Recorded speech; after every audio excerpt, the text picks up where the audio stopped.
Hello and welcome to Pluribus Unum's Fireside Chats. Not as good as $50, but hey, it's something. Now, before we get into the episode proper, I'm going to go over some brief housekeeping. First, if you don't know, I have a Q&A video that has a thing where you can submit questions or whatever. Feel free to do so. You can stop asking questions on the 20th. That's when it will be recorded.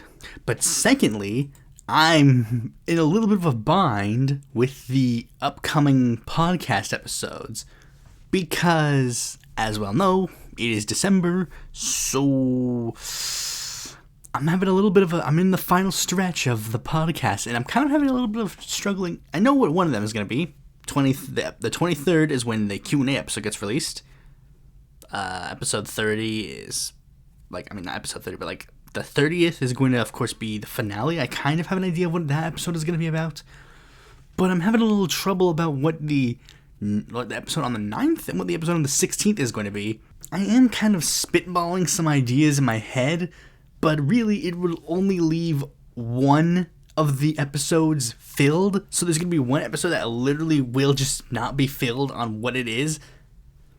I guess I'll use this time to ask you guys any suggestions.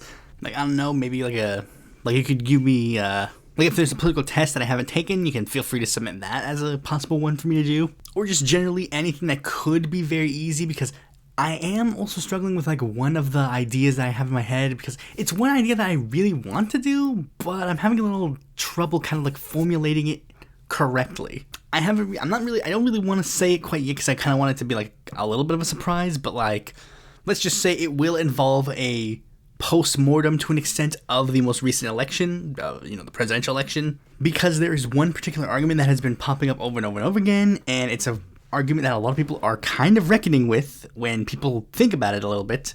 But anyways, neither that is here nor there. Just, feel free to give me some suggestions of possible podcast topics that you'd like to hear about, even if it is one that I might just do next year. Alright, with that out of the way, let's get right into the news. First, Uruguay's elections just happened. Well, not just happened, but they happened recently. And, shock of all shocks, Yamandu Orsi won. Not really that surprising, considering Orsi was basically guaranteed to win. Again, based on Uruguayan democracy, it just kind of was the pendulum shift of this year. And of course, we've had some typical responses, some people are woohoo, pink tide is winning again, oh yeah. But then there's also some people who have been a little bit more, let's just say, critical of Orsi. Some are preparing for him to essentially be a very bad president. They're trying to do the whole, he's CIA up again. Because Orsi is, I will say this, Orsi in the realm of the pink tide is definitely going to be a lot more on the reformist wing of the party. Because the thing is, Orsi has, throughout the entirety of the election, has kind of tried to paint himself in a bit of a different direction. Especially with the Broad Front, they have been trying to paint themselves in a bit of a different direction. As the Broad Front is literally a coalition of multiple smaller left-wing parties that will never win. So ultimately, it is a group of far left to center left people. It's explained with the differences of the two Broad Front presidents that have been elected. Vasquez was a member of the Socialist Party, which had a bit more of a, not necessarily reformist, but more of a, right-wing-ish bend. Meanwhile, Mujica kind of came from the extreme fringe left of the party. Not necessarily extreme fringe left, but, definitely more noticeably left-wing. Basically, put him on a spectrum, Vasquez was a lot more like Lula, while, lack of a better term, Mujica was a lot more like Morales. Meanwhile, Orsi is painting himself to be even more noticeably different. He's literally trying to paint him. One of the big things that he's been saying throughout the entire election is that he wants to bring a new form of the left, a different left. He wants to break from the traditions of the traditional Uruguayan left. With the Broad Front itself also trying to go in a different direction. Even Mujica, as he's dying of cancer, has kind of shifted his idea to be a bit more okay, I'm a little bit more of a, here's the actual term, Orsi's term that he's been trying to do is that he wants to paint a modern left, And with Mujica, like, even as he was dying of cancer, he even has made it to the point where he's like, I am, like, he is denounced, like, he, like, on his deathbed has denounced socialism as saying that, like, he ultimately still believes that capitalism is bad, but it's like, I guess he just doesn't like the label socialism anymore. And the Broad Front has kind of shifted a little bit more to be more of a social democratic party. So Orsi's definitely not going to be like on Mujica levels of like pink tide rankings. And there might be some tension between him and other members of the new pink tide. Like, and let me make this abundantly clear, because like, let me explain this, because like, there's some people that are kind of like okay, so like the new pink tide right now, like the ones that will be like, even the ones that will be maintaining elections in, like, the ones who will be continuing the legacy even during Orsi's term, because a couple of them, their terms are up and they're term limited. So even among the likes of Sheinbaum, actually, now that I think about it, I think Sheinbaum's the only one that will be coinciding exclusively with the term. I was gonna, like, I mean, Orivaldo, I was gonna bring up the fact that some people consider him pink tide, some people don't consider him pink tide. It's a little bit here and there, it really depends. The rest of them are term limited. Xiomara Castro, Gustavo Petro, and Arce could run for re-election. I don't know if he will. It seems like, I think it's likely, and then there's also the issue of, like, you know, Evo Morales and all that stuff, but, like, regardless, he is going to be different from them, especially considering there's one major aspect of this pink tide. In fact, I'll actually go so far as to say maybe we're in wave 4 of the pink tide. I think we'll have to broadly wait to see how things play out, but I do think there is a bit of a shift, because like, we are seeing that there is because everybody points out the fact that there's like many shifts within the pink tide. Like, most people know the fact that, like, with the rise of AMLO, that was definitely a new wave, but then there was also a wave that most people don't consider, but I consider, like, the late 2010, like 2010 to like really early, like the 2010s, I consider them to be a different wave as well, because they are definitely different from other pink tide leaders. Like, you can broadly see different elements of pink tide leaders through different, like, eras. And it seems Orsi might be painting the new, like, him and Sheinbaum are definitely going to be painting, like, possible wave 4, I would say. I think we'll have to wait to see broadly how the ideological leanings shift with that pink tide, because one thing that is also relevant is, like, ideological shifts. And one major ideological shift that is going to be very noticeable is that, I guess this is the dilly-dallying that I've been doing, Orsi is actually not anti-Israel. According to a report by the Jewish Telegraphic Agency, they basically dug up some old interviews that he did where he was rather positive about Israel. Like, it's an interview from the quote-unquote Jewish community. I think it says here, Orsi told an interview from the Jewish community in September 2023 in Tel Aviv. On the boulevard, you see people of both faiths. That is what surprises me the most, honestly. There is a part of the reality here that is more about coexistence than the other, so it is possible.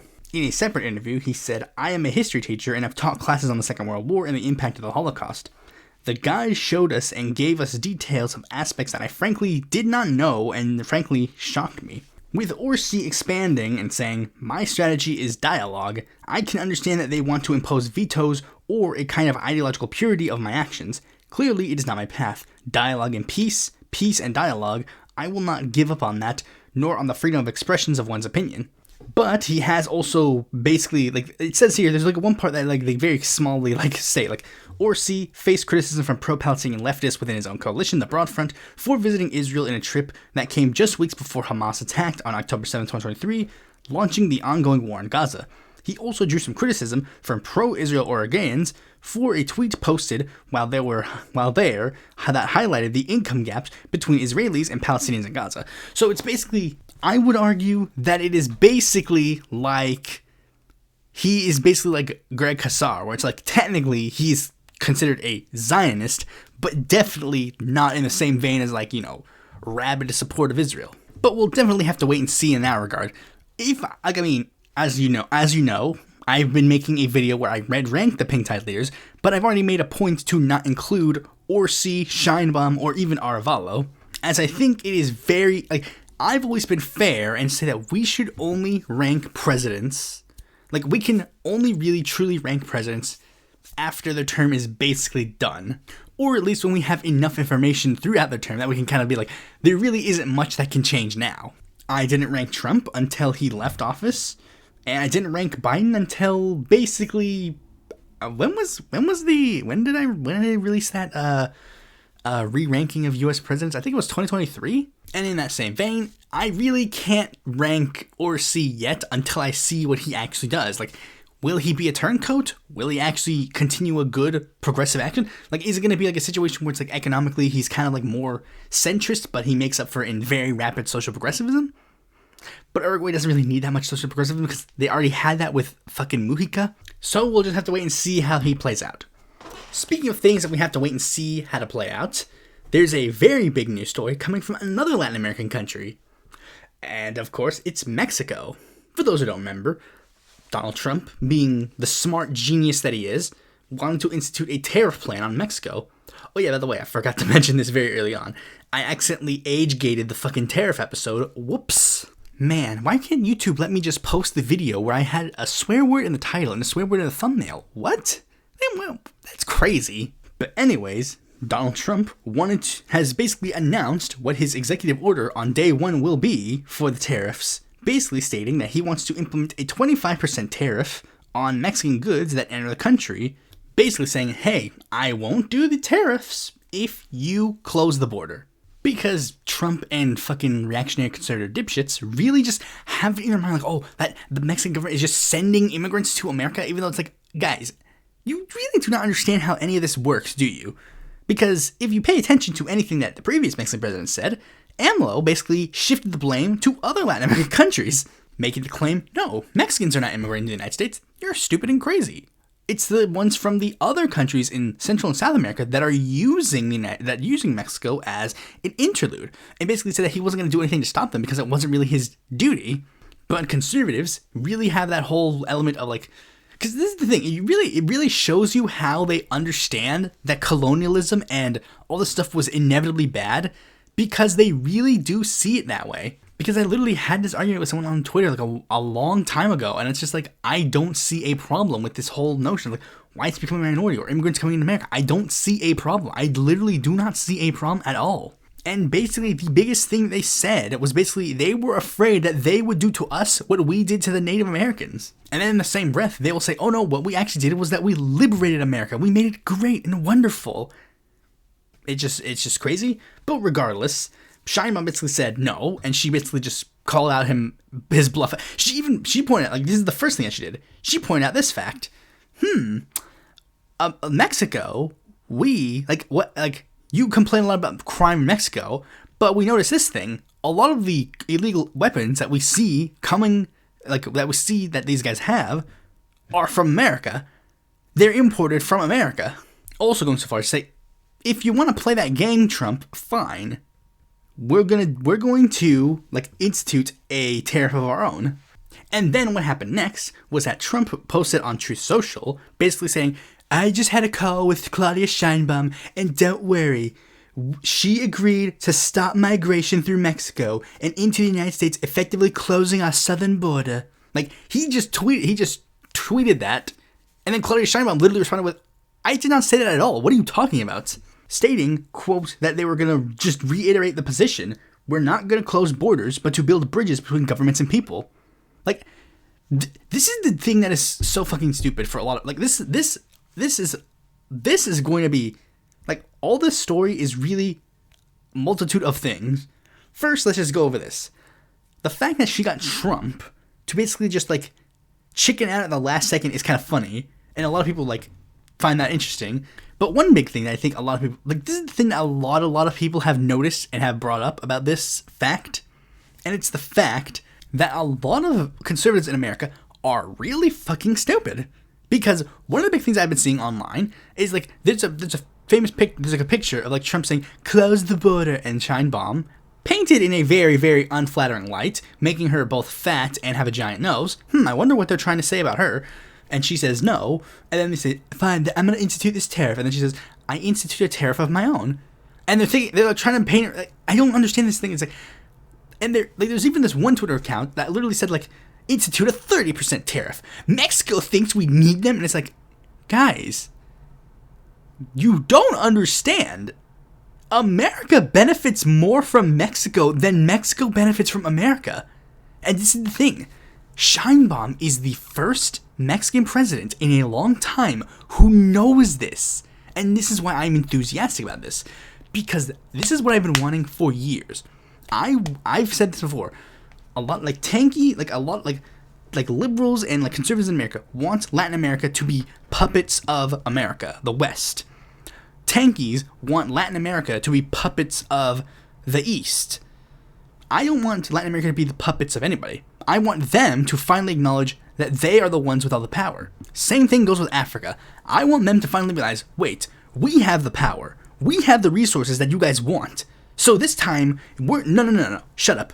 You guys are not dictating what our resources are. We're the ones who are going to be doing it. We're the ones in charge now. And Sheinbaum seems to be starting to acknowledge this. In the most literal sense, Mexico gives America 60% of our fruit supply. 60% of our fruit supply comes from Mexico. Mexico gives the United States 60% of our fruit. And what do they get in return? They get Lay's potato chips. They get a minimum wage that drops until the government literally makes it so that the wage has to be high. They get imports of billions of fucking weapons that are used to oppress the people of Mexico. And you genuinely think that you can threaten Mexico and be like, we're gonna cut off trade with you. See how you like it. Guys, Mexico would prosper if they cut ties with the United States. They would. You wanna know what would happen if they cut ties with the United States? All the American oil companies that have started coming into Mexico after they started privatizing Pemex, they'd have to go. And what would happen when those oil reserves are now fully under government control and all of the money that is raised from that goes directly back to the people? I wonder what would happen if that happened. It's almost as if there was actually a time period in Mexican history where that actually happened. No, guys, seriously, this is... If Sheinbaum pulls this off, she might even be better than fucking AMLO. Even AMLO played ball with the United States. But literally, this has been the last Mexican president that has actually spit in the face of the United States is fucking Lazar Cardenas. And Lazar Cardenas is the one that is recognized as one of the greatest presidents in Mexican history. And you need to realize, Sheinbaum's already preparing for this. I told you guys a story a little bit ago about how Sheinbaum is planning to reintroduce an infrastructure plan to Mexico that will make it so that agriculture becomes way more prominent in Mexico, reopening federally mandated stores that literally will sell cheap Mexican-made goods. Coincidentally, around the time where Sheinbaum literally just she stated at that press release, it is way easier in Mexico now to buy a bag of potato chips than it is to get a healthy bean burrito. She is literally preparing for this. And this is enthusiastic. I am so ecstatic about this. If Sheinbaum manages to pull this off, she will literally be one of the best presidents in world history. Literally. Just genuinely. And that leads into one little bit of worry, and where I'm going to have to dust off a hashtag I haven't used in a while. Hashtag hands off Mexico. Because, remember, conservatives have already started making multiple threats to try and invade Mexico over the course of this administration. Remember that. And now Sheinbaum is literally starting to get into a angry pissing fest with Trump.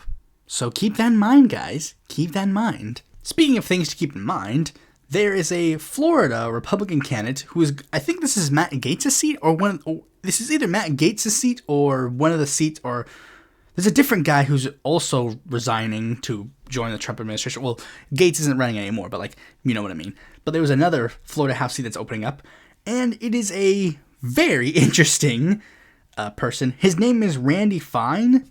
I've never heard of him before, or at least I don't think I have. I might have seen a racist rant of his at one point, but I don't remember. I don't remember him at all. It's very likely I could have seen randomly, this racist guy is so crazy. It's yeah. Basically, he's a super hardcore Jewish Zionist guy who's basically trying to run I'm an America First candidate, blah blah blah, all that jazz. Both America First, but then also America and Israel are the biggest allies, and we need to support everything they do 100%. Interesting. But he literally tweeted out a very strange thing where he says, "The Hebrew hammer is coming," and that Rashida Tlaib and Ilhan Omar might consider leaving before I get there. And of course, immediately when that happens, the first thing I thought of is, man, of course, the first thing he wants to do is to get rid of the two Arabic and one of them being outright Palestinian members of Congress. Literally wants to take their seats from them. Dude literally is trying to annex their land. Whoops. Not being allegations. But it's just so weird and insane that is fucking, like, just imagine that. Just like he's literally just tweeting out like, yeah, these people should resign and leave before I get there. It's like, imagine if the roles were reversed.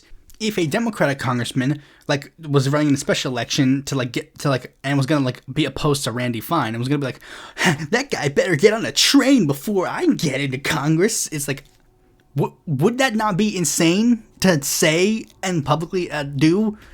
But of course, since Republicans are of course pansy pussies, literally it's just like we have to coddle them like they're infants.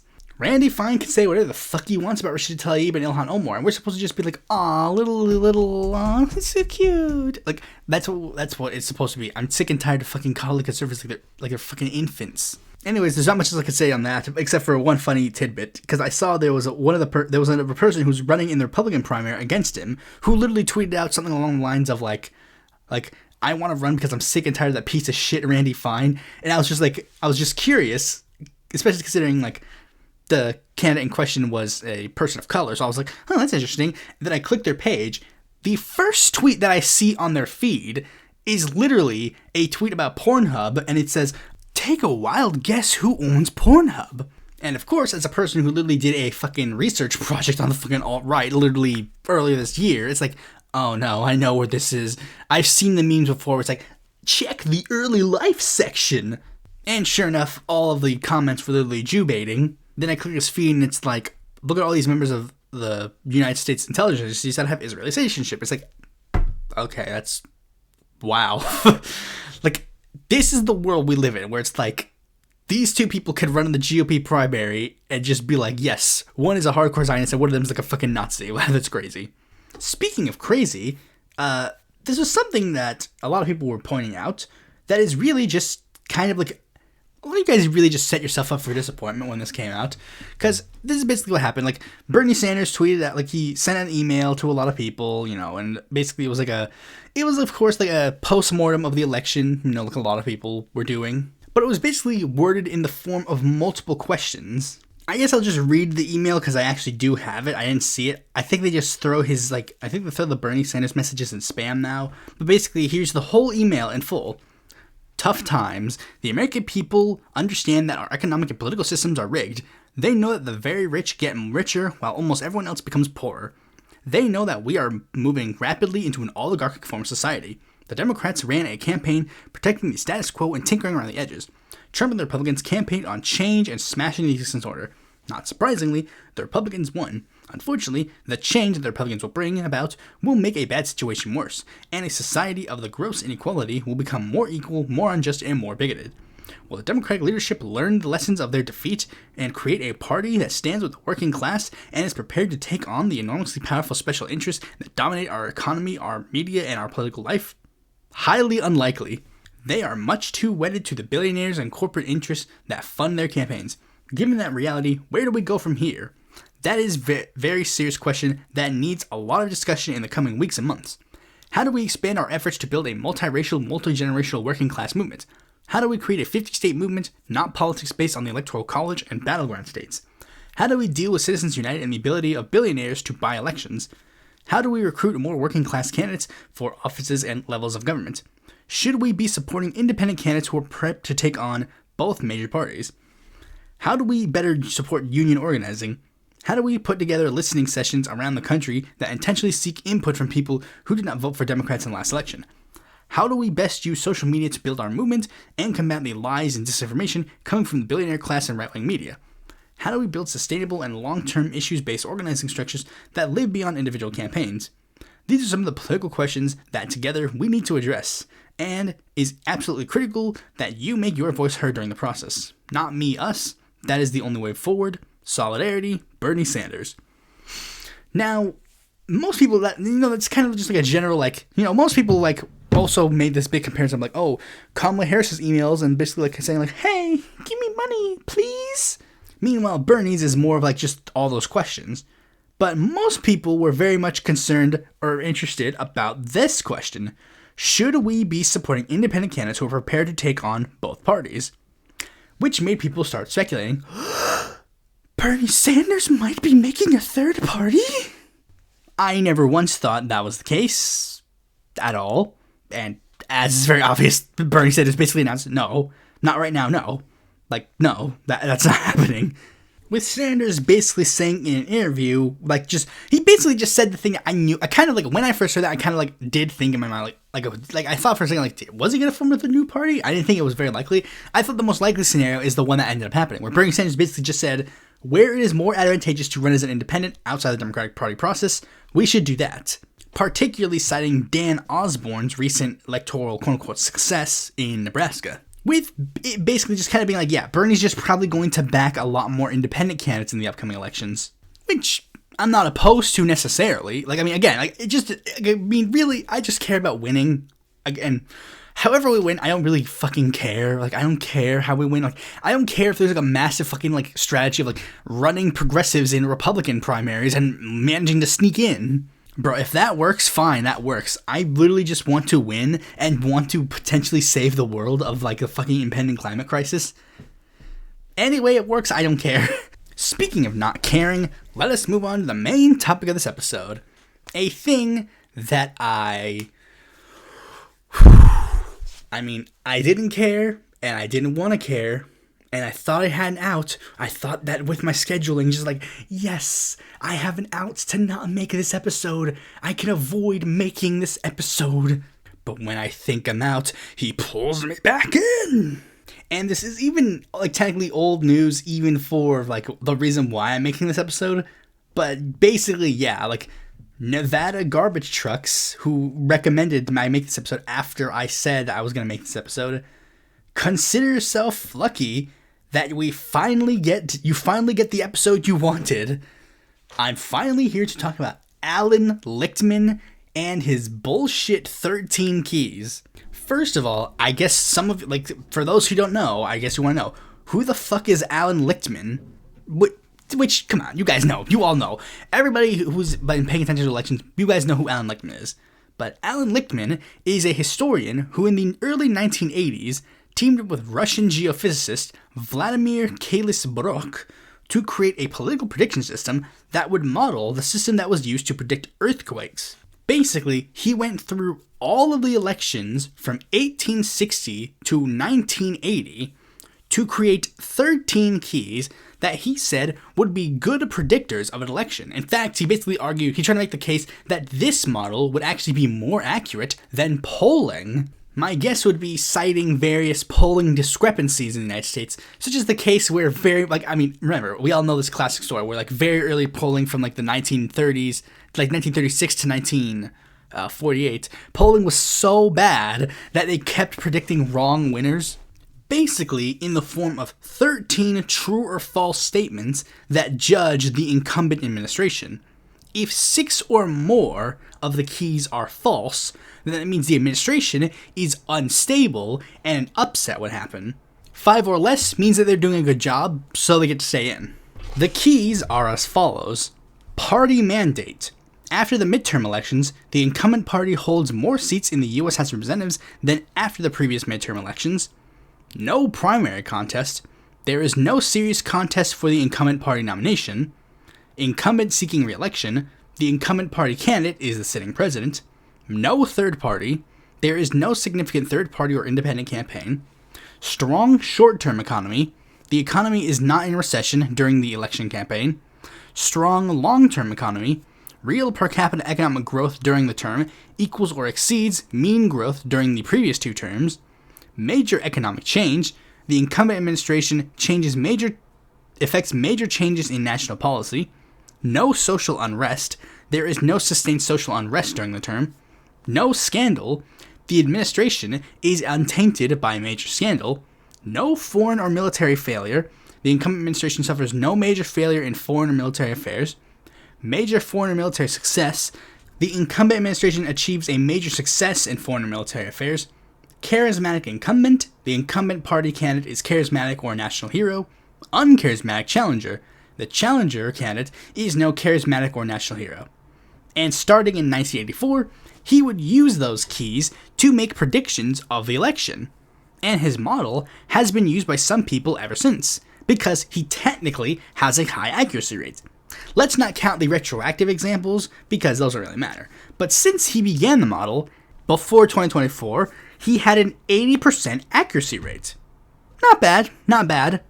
But due to the media's fucking stupid, flashy nature, every time that a presidential election would happen, they would tout him out and basically, treating his prediction as if it's gospel, calling him the Nostradamus of presidential elections. Literally, they called him fucking Nostradamus. And especially this year, I saw a lot of people really taking a look at Lichtman and his keys to a very annoying degree. Literally. I'm not going to name names, but I'm just going to say I have a Discord server, and there was one person that just really, really, really, really, really kept bringing up Allan Key's stupid keys. And I told them multiple times, I don't fucking care about his keys. I was literally just I am this close to banning people who even mention the keys, because I don't give a shit about him. I never needed him as a source before. I never needed him since. I literally only heard of him this year. This is the first year I have heard of this man in his existence. I knew of him because there was this fucking story back in 2016 or 2020 where it was man who predicted the past blah blah blah presidential elections and blah blah blah. I might have seen those news stories at one point, but I never clicked them because I didn't care. I didn't care what he thought. If they took his I guess I'll just say it. The biggest reason why I fucking hated Allan Lichtman without even doing any research into his fucking keys is the fact that they just looked at him like a fucking god. Remember, they compared him to Nostradamus. Literally, anybody who's compared to, that fucking, Nostradamus of blah, blah, blah is just considered ludicrous to me. The reason why James Carville gets touted out every so often is because, he ran really good campaigns one time a million years ago. It's the same thing with Allan Lichtman. It's he flipped the coin right every so often. Wow, parade! Remember, prior to 2024, I had a 100% presidential success rate. Literally, I predicted Obama would win his 2 terms. I predicted Trump. Even though a lot of other people that I knew were Trump is not gonna win. I predicted that he was gonna win. I said I think that there's actually a chance that he could win. I predicted that Biden would win in 2020 because of the COVID pandemic. And it's just guys, but I don't, again, where's my parade? Where's my parade? I don't need a parade because it's wow, I predicted the fucking, coin flip, especially when, sometimes, as the race goes on, predictions change. Everybody knows this. Polls can begin with one candidate going really well and end with the one other candidate going really well. But again, if they just treated him as if he was just somebody that was just another face in the pot, that would be one thing. But it was this ever so bringing up of oh, he's so amazing, he's so great, he's Nostradamus. It's when they kept doing that, and I was just why? That just made me go I hate you. Didn't people used to treat Nate Silver like that? Nate Silver was oh, he had a really high prediction rate, and now people point and laugh at him for his predictions. But things did not get worse until I actually decided, you know what? I'm actually gonna start looking into his fucking keys. And almost immediately when I actually started looking at his keys, I started realizing, wait, some of this stuff really just does not add up. It does not make sense. Don't make no sense. And I guess I'll acknowledge this straight up. He's a liberal. Yeah, he's a liberal. Yeah, and immediately just okay, opinion discarded. He's a liberal. And that leads to a lot of flaws in his analysis, but also just some of the analysis of his keys are just wrong, are just weird. This is one of his semantics, I know, but no third party should be changed to something more no major third party, or just as the description says, no significant third party. Just say something like that. Make it more accurate. One major criticism that has always been levied towards him is that a lot of his keys are very subjective. Subjectiveness is very obvious it's going to happen, but in an analysis like this, subjectiveness should not be a thing. And here's some examples of some of the keys that are a little bit weird. First, the strong economy keys. He chooses to take the nice, elitist, liberal way of looking at the economy. Line go up, good. Line go down, bad. When one big problem is the fact that most people do not feel the line going up or down. They live day to day, paycheck to paycheck. I've never cared about, quote unquote, how the economy is doing. I don't care. I care about, like, whether or not I have money to live. That's the thing. And a lot of people don't really care about that either. Like, I mean, generally people, and this is fair, like, I guess we'll get into a little bit about why that really didn't pan off for him at one point. But another one, charismatic leader. The definition of the word charisma is compelling attractiveness or charm that can inspire devotion in others. Everybody has pointed this out.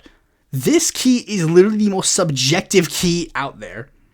What's charismatic to me is not charismatic to everybody. Like, I mean, literally, I look at certain speeches of certain politicians and view them in great admiration, but then there are other people who look at that same speech and then look at it with, like, disgust, and vice versa. Like, I mean, I look at speeches of fucking, like Hugo Chavez, and I'm like, this guy is amazing. I love this guy. I love listening to this speech. But then there's some other people that are going to look at his speech and go, like, that authoritarian despot is destroying Venezuela. And a more egregious example, in history, we hear a lot of people talk about Adolf Hitler's charisma. There's a famous Norm Macdonald joke that goes over the same, like, thing where it's like, oh, like he had great charisma. And then you get a speech of Adolf Hitler, and it's just some crazy lunatic, like, screaming at the top of his lungs to a crowd. And it's just like, this guy looks insane to me. I don't see Adolf Hitler and see charisma. I don't. But 1930s Germany saw differently. Some of that is, of course, you know, post, like, his tragedy, like, the post-Holocaust, like, examination of it. But, yeah, like, I don't see it. And it's the same thing with a lot of other figures. There are some figures on the right that it's just like, these people are, like, and same thing with podcasts. Like, there's some people on, like, the politics or whatever scene, I'm just like, how do these people have an audience? These people are insane, stupid, completely idiotic, have no understanding of any of the issues. There is literally nothing for anybody in this video or whatever. There is literally nothing here for that. But then it's just like a lot of people like look at them like, oh, this person's so charismatic and lovable and blah blah blah. It's just insane. Like, what's charismatic to me is not charismatic to you, and what's not charismatic to you can be charismatic to other people. And one big problem is that he seems to base his analysis on the fact that voters are just like him. Policy wonks who pay attention to all these decisions objectively, that they're able to, like, read everything and able to digest all the information, blah blah blah. And that's fucking stupid. It's completely idiotic. Literally, it does not. Like, literally.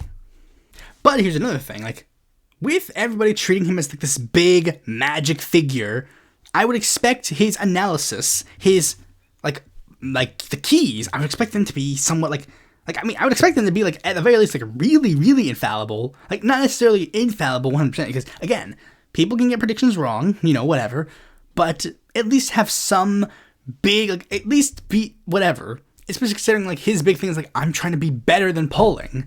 But no, really, the truth of the matter is, his model is no more infallible than polling. And polling can be wrong, as his model can be wrong. It's not necessarily that because here's the thing, like, let's just go over this objectively. Like, guys, what happened to polls when they get wrong? You know what happens? They go, I guess we're wrong. Next. Like, they either just move on, or they try to at least actually be like, okay, let's actually try to look at this poll. How did we get it wrong? Let's do some analysis of this poll. Allan Lichtman kind of doesn't do any of that.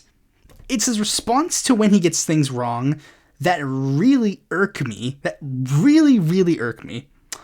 So, there are 3 major elections where Allan Lichtman had a bit of a interesting debacle with his keys. First was 2000. Lichtman, like most people, predicted Al Gore would win the presidency. Went on news outlets to tout his, at that time, infallible keys. That was the big thing. Like, that at the time, Allan Lichtman seemed like bigger shit, like hot shit, because he didn't get a prediction wrong yet. And he brings up his model, and, you know, they go like, oh, Allan Lichtman, your model's really good at predicting the presidential election. He's like, yeah, it is. It's really good at predicting the presidential election. I'm really good at predicting the presidential election. I'm really good at that. Yeah.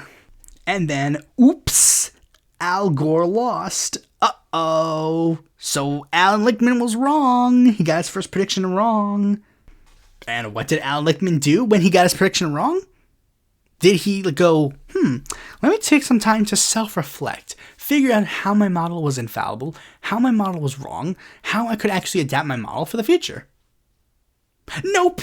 He goes on a media tour to basically explain, no. You see, my model actually worked. You see, what I actually was doing was I was actually predicting the popular vote. I wasn't actually predicting the overall winner. Ignore the fact that I said that I was predicting the overall winner, and I never corrected you guys at all. Be like, actually, this is the popular vote winner. Ignore that fact. But let's be fair. His model does predict that Tilden would have beaten Hayes and Harrison would have never became president. It does do that. And his book, because every time he does these analyses, he publishes a book that basically does a lot of things. Not only does it, go show his predictions that he did the previous years and then show how his predictions go for this year, he also does, he also edits them, because I just noticed this, when I was looking over the page, he actually edits them to change the predictions of the past so that it fits. Now, whatever, that's a little bit of I don't know, I haven't read the book specifically, but it's he actually does predict, he does change, in the most recent one that he published, he changed a prediction that he got wrong, not change the prediction overall, but change one of the keys that was proven wrong in the election. We'll get to that in a bit. And another point of fairness is, this election had a little bit of a shenanigans. There's that. But here's the one thing I need to acknowledge. One thing that's big. Allan Lichtman is a historian who went through all of these previous elections and did not at any point think to factor that into his predictions at all. Literally not at all? Really? I mean, if I were to make a model like that, that would be one of the first things that I would try to address with the model. Or at the very least, try to make a prediction about that. Add a key or something to be electoral college, whatever. Something along those lines. But whatever. Maybe Allan Lichtman just kind of flubbed it up that one election. Although ignore the part where sometimes he does interviews over and over again, especially even this year, where literally he would do interviews to try and be Allan Lichtman, you predicted every single presidential election except for 2000, right? And he's well, actually, if you think about it, I actually did predict 2000, right? But there's one piece of thing, because there's some people, even some people in the Discord server, who try to say no, you see, Allan Lichtman did it, but it's but then you have to acknowledge this, because there's another election that he got into a little bit of interestingness with, 2016. I think this is the first time that Allan Lichtman got a really, really big notoriety with the elections. I mean, generally, yeah, because he was one of the few people that actually predicted that Donald Trump would win. If I remember correctly, this is when we started seeing those articles of guy who predicted a lot of presidential elections headlines. I think there was a little bit of a small boost in the immediate aftermath of 2012 because he predicted in 2010 that Obama would win, and a lot of people were oh, wait, what? That's crazy. But it really wasn't until Allan Lichtman explicitly pointed out that Trump would win this election that people started being oh, because literally it's just the guy who predicted every single presidential election except for one right. He says this. And then when Trump did win, Allan Lichtman got a victory lap for predicting that Donald Trump would win. But wait, I thought his model only predicted the popular vote. Donald Trump didn't win the popular vote. Hillary Clinton won the popular vote. Donald Trump won the Electoral College in this election. Well, the very few people who actually did notice this hypocrisy went to Allan Lichtman and basically said, yeah, wait, what about this?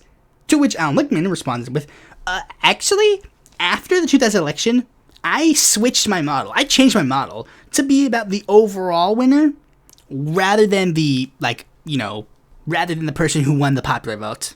I changed it after 2000, don't worry. But wait, you didn't do anything with it. No, I changed it. Trust me, guys. I changed it. I changed it. Very suspicious that he said this after the election, not before the election. But whatever. I mean, the elections afterwards, the popular vote and electoral college winner, they were coinciding. So, maybe he did just genuinely forget to change it. So he did genuinely change it and then, forgot to tell us after the fact. You know what? Fine. I mean, it's not like that there's actual verifiable evidence that Allan Lichtman completely lied when he said this. I mean, it's not like in the introduction of his May 13th, 2016 edition of the book, which goes over the rules of the 13 keys as well as the predictions, explicitly states the keys to the White House focus on national concerns such as economic performance, policy initiatives, social unrest, presidential scandal, and successes and failures in foreign affairs. Thus, they predict only the national popular vote and not the vote within individual states. And it's not like he wrote a paper that did a different prediction on October 26, where he stated at the beginning, as a national system, the keys predict the popular vote, not the state-by-state tally of electoral college votes. I mean, it's not like that both of those sources are linked in the description so that you can actually read this for yourself and find out that Allan Lichtman's just completely lying to you. Pfft, that's crazy. Meanwhile, again, he was trying to do the thing where it's like, oh, actually, if you actually think about it, I did predict 2000.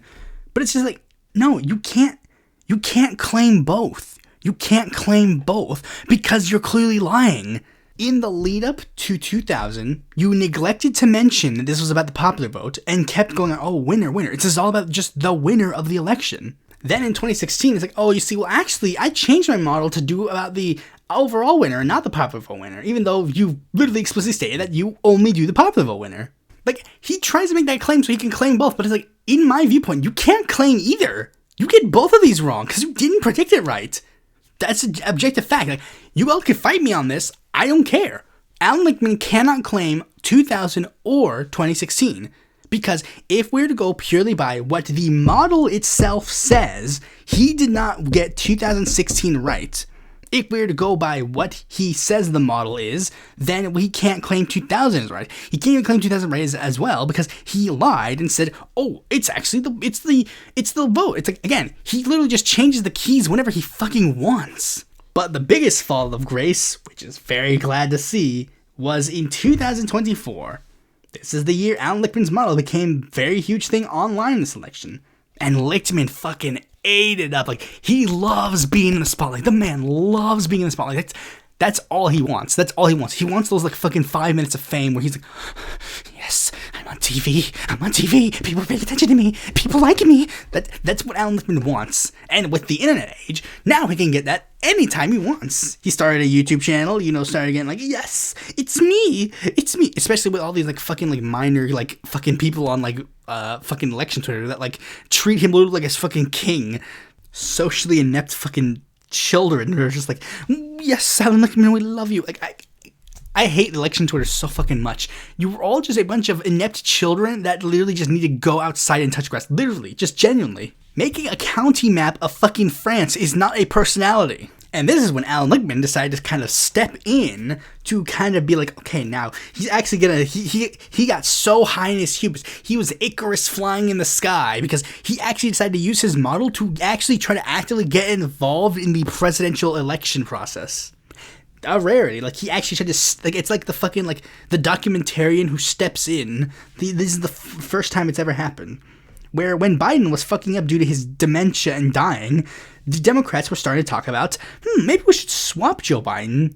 And Allan Lichtman was one of the first vehement people to be like, no, don't do that. Because he said that if they did that, the Democrats would give up one of the magic keys and things would magically go against him. And that's when a lot of people started to actually start being like, wait, hold on, this guy's stupid, I hate him. Because it's like, they actually wanted to replace Joe Biden. So it's like, yeah, it's weird. It's like, oh, it's when he does things that we don't like, that's when we don't like him anymore. Not that his entire model is fucking stupid and we shouldn't have been propping up this fucking weirdo idiot immediately. Like, genuinely, why? Like, you were the reason why he has this hubris. Like, I can dictate, I can say what's best for the Democratic Party because I predict the elections a decent number of the time. Like, and especially, like, nowadays, just looking at that model, it's just like, it's so weird. It's just like, why are we taking this model seriously again?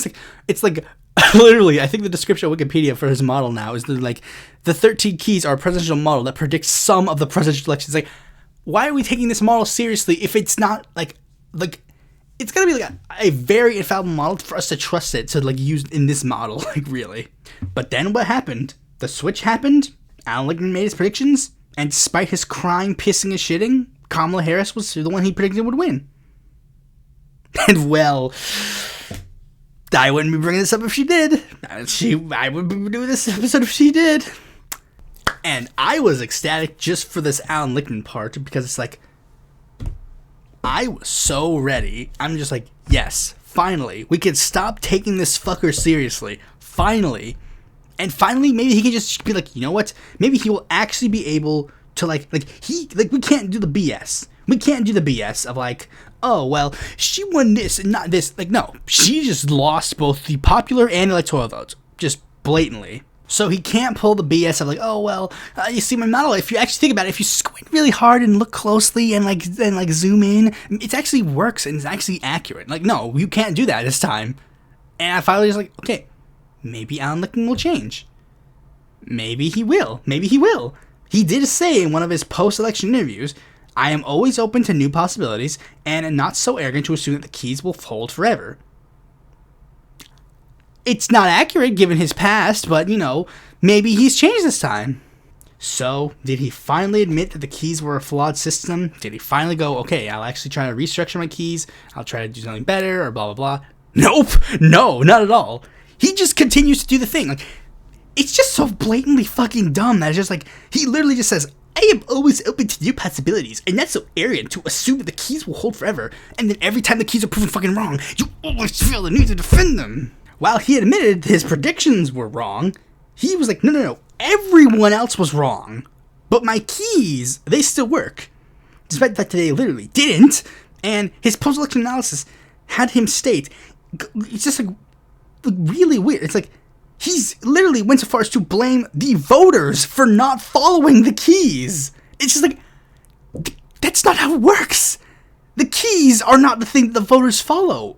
Your keys are supposed to predict how the voters go. It's literally just be like, look, someone watches my pockets, you just have to be a socialist now. Sorry, you don't get no takebacks. It's like, what? Blaming things like disinformation and the quote-unquote unprecedented situation of the election. Like, hey, Allan. Every election has misinformation. Remember, in 2008, there was a conspiracy theory that Obama was a Muslim communist. Remember that. 2020 had massive amounts of misinformation about the election and all this other stuff. 2016 was known for its massive misinformation campaign about the Russians did. How is this like, how are you just like, oh, well, like, and this is the dumbest thing, it's like, oh, my keys don't work when like the situation changes so much. It's like, then why are we trusting your keys? Every election can be completely unprecedented from the last elections. Literally, 2028 could be the year that U.S. just finally goes, you know what, we're going to elect a fucking communist. That, we don't know. Like, literally could be like, well, you see, communists are not historically charismatic, so we're not going to count the communist candidate as like charismatic. Literally, it doesn't matter. Every single key on that board can be wrong, and the election can still change. How are these things you're not factoring into your model? I don't get it. And how can we trust a guy who does not factor that into his model? And Allan's even went so far as to try and, like, listen to this quote. This quote is fucking, like, very interesting. Quote, if you're going to trash your sitting president so badly, that is going to taint any nominee associated with that failed president, and especially if you're choosing his vice president. Basically, trying to make the claim that he's trying to make the claim that he was right about the swap. That he actually, what should have happened is that they shouldn't have swapped Joe Biden, that they should have maintained course. Bro, Joe Biden had internal polls of him losing 400 to 138. You seriously think that is the problem? You think that them shitting on Joe Biden was the problem and not the fact that Joe Biden was shitty? It's the same analysis a lot of liberals have been trying to do. Like, well, it doesn't matter if we do the left-wing populism, because even if we do the left-wing populism, they're just going to hate us. It's like, wait, what are you talking about? What do you mean? Well, you see Joe Biden trying to do the $15 minimum wage and it didn't work. It's like, yeah, it didn't work. That's the key factor here. It didn't work. Well, you see, we did this union thing. It's like, yeah, were you screaming it from the top of the rooftops? Were you making it a cornerstone of your platform? Like, yeah, of course people are not going to 100% go with it, but like, the idea that this is the problem, it's just like ludicrous. That he was good, and then it's just like, oh, people just don't know yet, and we'll just convince him. It's like, how do you think? How do you function with that in your brain? Where you're just like, yeah, we know that the dude, basically he was voted in because people really hated Trump and nothing more. And then when it turns out that he was president for a while, and people didn't really like him that well, people will just figure out that he's just going to be a good president. Like, they'll just figure it out in their brain. His smarmy attitude going so far as to him getting into a debate with Cenk Uygur about the election, where Cenk Uygur, I don't like Cenk Uygur, but like, he just very putting out like, dude, you're wrong, because he also predicted that he also made the prediction that fucking like Democrats were doomed from the start. I wasn't 100% doomed because like, look, it doesn't matter. It doesn't matter. Joe Biden could have pulled through. He could have pulled through if he did certain things, but he was never going to do those things, so it didn't matter. Much the same way, like, Democrats could have done better. Like, I genuinely think that if a Democratic candidate who was not affiliated with Joe Biden or Kamala Harris went on the stage and was just like, fuck this guy, I hate him, I think he's stupid and he is a terrible president, he would have won. Genuinely. Literally, I bring this up again. It's like the exact reason why Bernie Sanders would win a general election is the sole reason why he can never win a Democratic primary. But the Cenk Uygur and Allan Lichtman clip that I want to show is just listen to it. It's just so fucking dumb. Look, I debated Professor Lichtman before.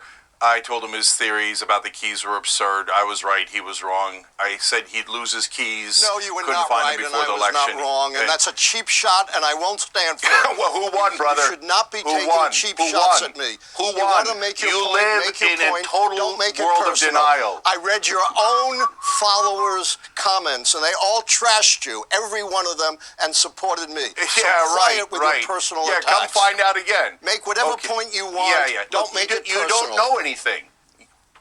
You don't know anything. You attacked me personally. You're so deluded. Oh, right. I've only been a professor for 51 years. On this program, I've never been able to finish a thought. How many books have you published? No, because you're personally attacking me again. Say whatever you want, but I'm not going to stand for brother, personal you got it attacks. wrong. Say you were whatever you want. preposterously and stupidly wrong. So, okay, all right. Can I just finish a goddamn thought ever on this show? No, not if you're personally. I admitted I was wrong. I don't need you to call me stupid. Okay. Can I just say, it's great to see you Democrats all getting along so well. Who taught you manners? It's lovely to see a post-election harmony as you all come together again. Hey, Allan, right now. Hey, Allan, you deserve a tall glass of shut-up juice, so can you just shut up for a second? And let someone who knows what they're doing. You're so right, Pierre. You're so right. We're so unified right now. You want, I will not sit here and stand for personal attacks, for blasphemy against me. You don't need to do that. You don't blasphemy against you? Who the hell are you? Are you Jesus Christ, you loser? Okay, can I just give the correct answer for once? There are so many things that are just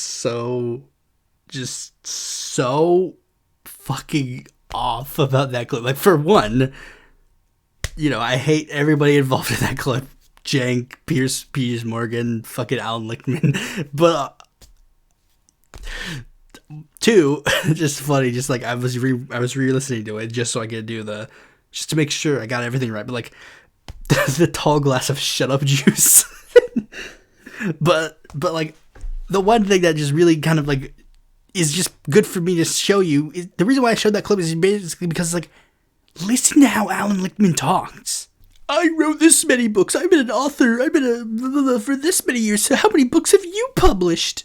The stupid civilian public is like, I won't stand here while you insult me. Like, and the big one is obvious, the one that's in the thumbnail. He said that this is blasphemy against him. Blasphemy. Like, I looked at blasphemy, and there is like a technical definition of the word blasphemy, where it's like, oh, well, it means just insulting me. But it's like, dude, that terminology comes from the term blasphemy of like blaspheming against God. It's like, are you serious? You can't be that far up your ass that you're literally just like disagreeing and being objectively right about the fact that the keys that you said would be almost infallible predicting the election were proven wrong. Dude, really? Like, that debate was so bad, and people clown on Allan Lichtman so hard that he literally deleted his fucking Twitter. Like, literally the day I started writing this episode, it's just like, oh, Allan Lichtman just randomly just deleted his Twitter. Whoops. Or he was afraid about this episode coming out, I have a bigger, like, whatever. It doesn't matter. Like, yeah, whatever. But, like, it's just so fucking dumb. Like, why? Like, we built this monster. Oh, I didn't build this monster. I've always hated Allan Lichtman. I've always thought he was a hack. But you guys built this monster. You put him on this pedestal. So yeah, of course he's going to think that he's like this. Remember, it's like, oh, the key, I'm not so arrogant that the keys are going to be infallible forever. Meanwhile, again, you're defending the fucking keys. There's a part of the debate that is funny. I didn't watch the full debate, but I saw another clip where it's like, he literally, like, Cenk Uygur literally pull out a bag of keys, like, pull out some car keys, and literally just start jingling them at the screen. But, like, yeah, it's just, like, so fucking dumb. Like, really so fucking dumb. I didn't have a segue for this, but there's one other element of the keys that I find really weird. There's one prediction. There's one of the, like, past keys. It was the election where Ulysses S. Grant sought his first term. And in that election, he has 2 models. That's one that's just really, really weird to me. He has 2 models of it. One where the Republicans are considered the ruling party, and one where the Democrats are considered the ruling party. And coincidentally, both of those like ones lead to Ulysses S. Grant winning. That's really like bothers me. It's like, wait, what? Like, how accurate are these keys? Like, that just doesn't make any sense to me. It probably makes sense if I looked into it individually. I would have, but I don't care. It doesn't really make that much of a broader point in this video. But like, that's just a way to segue into a weird thing about the keys. And this is a big one. I mentioned this before, but again, Allan Lichtman literally just does whatever the fuck he wants with the keys, quite literally. Like, not even, again, like, I mean, the keys, as the keys are supposed to, is supposed to be a prediction of the electorate, a prediction of the, like, broader political system, or whatever, and it's supposed to be, like, that big thing. But it's not. It's basically just Allan Lichtman giving his own, like, analysis that he personally thinks of, which is fine if he acknowledged that fact, but he doesn't. He thinks like, oh, these keys are like these so big, infallible, blah blah blahs, and like, and here's some examples. Like in a lot of senses, he literally just picks whatever the fuck he wants for any of the fucking keys. Like, genuinely. Let me give some examples, and literally this kind of shows like, wait, hold on. Like, I really do want people to like really look at the keys again after hearing this podcast and literally go like, oh wait, no, wait, hold on. Like, literally, listen to this. Okay, so first, 2016.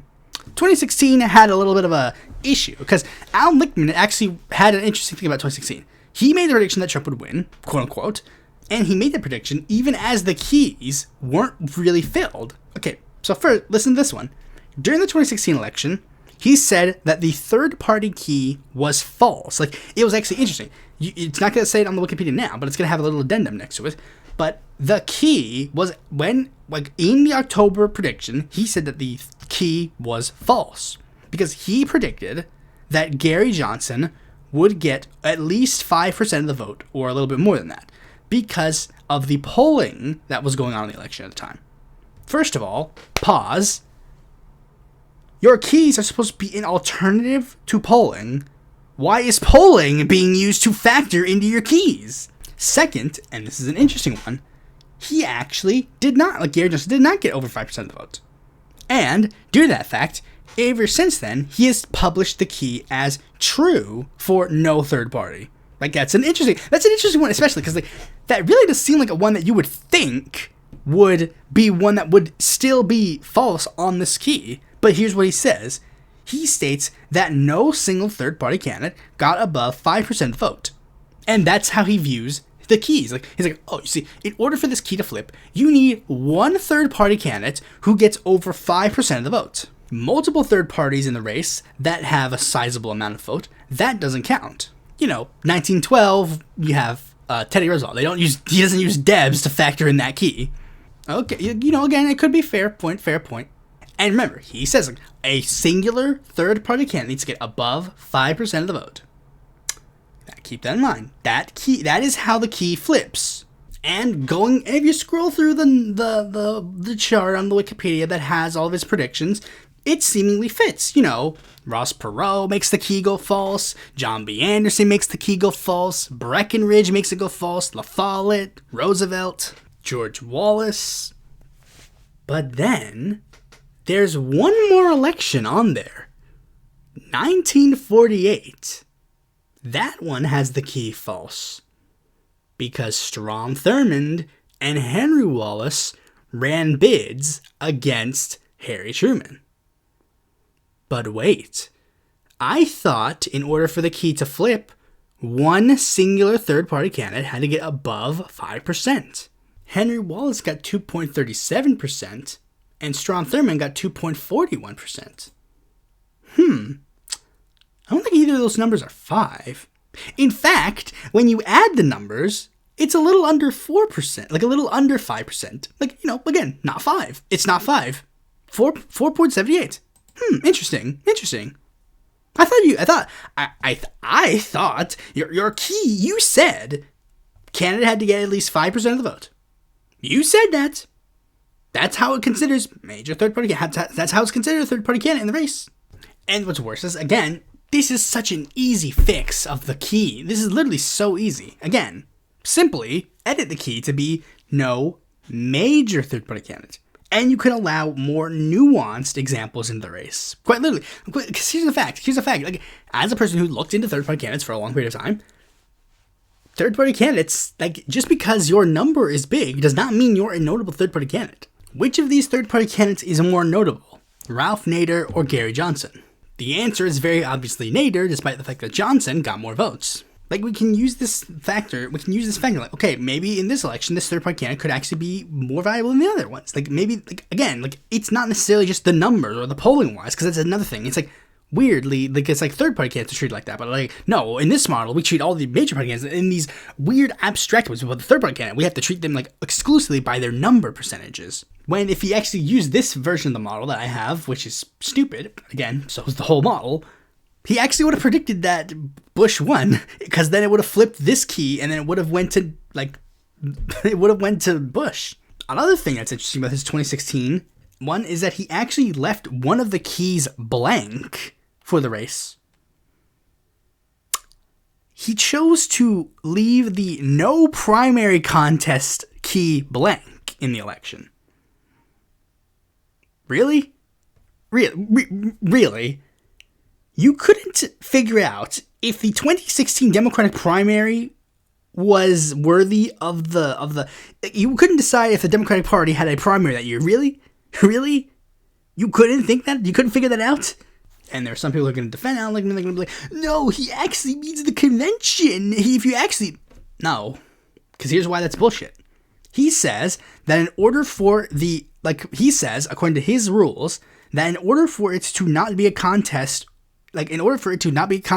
for this race, the person needs to get at least 2/3 of the delegates. So around 66%. Hillary Clinton got 59.67%.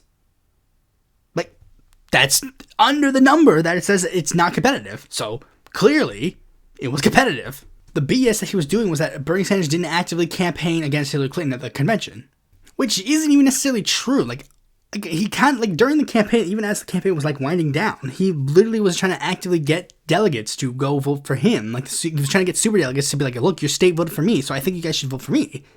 It wasn't really, it wasn't until literally and it's like, oh, but he endorsed her before the convention. Not really. He endorsed her for the general election and didn't he didn't, because this is a weird thing. Like Bernie Sanders literally did everything that you do for a presidential primary process. Like, he ran the primary and he let the convention play out. And it wasn't until after the delegates voted that he went, okay, let's stop dilly dallying because it's pretty obvious who won. He literally stayed in the race until the end. Another thing that is very interesting is this is a weird thing. It's he talked to them at the convention. It's why would the dealings of party heads behind closed doors decide how the election goes out in the general election? What? It's weird. It's we're in this weird brain process where it's oh yeah, well, convention is super important. It's not. Remember, this year the convention was literally an afterthought. They were literally planning to nominate Joe Biden before the convention. It's it is a room. It is a bullshit room. Whatever. Who cares? Literally, at this point, do away with the delegates. Just literally, at this point, do away with the delegates. Just hold the primaries, and whoever wins. 3, an interesting one. The notion that a primary ballot inherently hurts the party or candidate is cringe. It's used to silent dissent, and it's just, really dumb. I don't care if you're going to pull up, oh, but actually, guys, so I don't care. It's just a stupid notion, oh, yeah, a primary ballot inherently will ruin it. And here's a big one. Last issue with this particular thing. Then change the name. Instead of primary contest, say convention contest. Again, if your thing is this, then do this. But the last thing that shows Lichtman's bias and stupidity, which, again, I have no shame in it. Allan Lichtman, you're stupid. Allan Lichtman, you're stupid. You're stupid, stupid, stupid. You are stupid, man. Allan Lichtman, the reason why, this is the big one, it's his 2024 predictions. Because, this is the thing, he actually could have saved the keys if he used them right. Because, here's a fact. He did not do the keys right at all, literally. Like, I mean, literally. I think there are a couple of keys, literally, that I think could have completely changed. Like, if he flipped some keys in a different direction, he would have predicted it correctly. Literally. And here are the keys in question. Key 13, charismatic challenger. Like, bro, I get it. We hate Trump. Trump is stupid, frumpy, old man, stupid, ugly, loser. We get it. I get it. But come on, guy. Dude, he clearly has charisma in some capacity. Like, he didn't put Donald Trump charismatic in any of the elections. Even I was willing to acknowledge that in 2016 he had a ton of, like, a charismatic ideal behind him. And like how he pointed out how Barack Obama and William Jennings Bryan could lose charisma, I would have argued that Donald Trump would have been like charisma, no charisma, charisma. Like, literally, young men are super obsessed with Trump. This is like, this is the one I have the least issue with, but it just kind of shows like a bias. Like, literally. It's like, oh yeah, this dude is Nostradamus of predictions, because it's just like, oh yeah, he doesn't like Trump and thinks he does not charismatic. Literally, again, this is a super subjective key. I don't even know why it's a thing. He just needed an extra slot to fill. Okay. Next key is key 5, a strong short-term economy. The wiki page under it has a broader explanation that says, quote, Key 5, strong short-term economy, is turned false if the economy is in or perceived to be in a recession during the election campaign. And if that's the analysis, the key should have been turned. Like, look, bro, I get it. We're not in a recession, but listen to that. Or is perceived to be in a recession.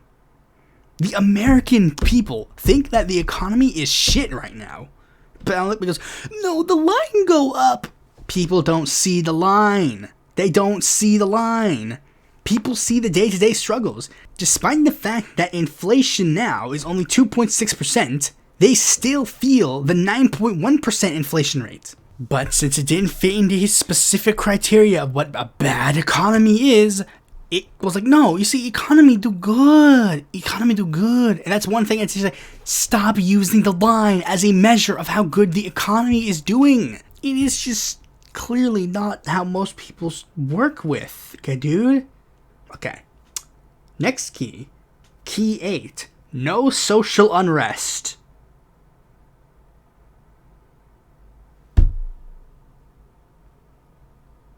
Can't see, but I am like just genuinely just like, what? The look on my face is just like, dude, that is just not true. Have you not been paying attention to the pro-Palestinian protests that have been going on? No, here's the thing. He does know that they were going on, but he doesn't care. He doesn't consider them legitimate. He doesn't consider them legitimate. Literally, just like, well, no, that doesn't count. Why not? Why the fuck does it not count? They're too sporadic. Really? They were so sporadic that literally there's government agencies that are literally trying to regulate the fucking, like... Dude, how can you not go, oh, they're so widespread? They were literally holding hearings of leaders of the colleges. Government policy was enacted because of these protests.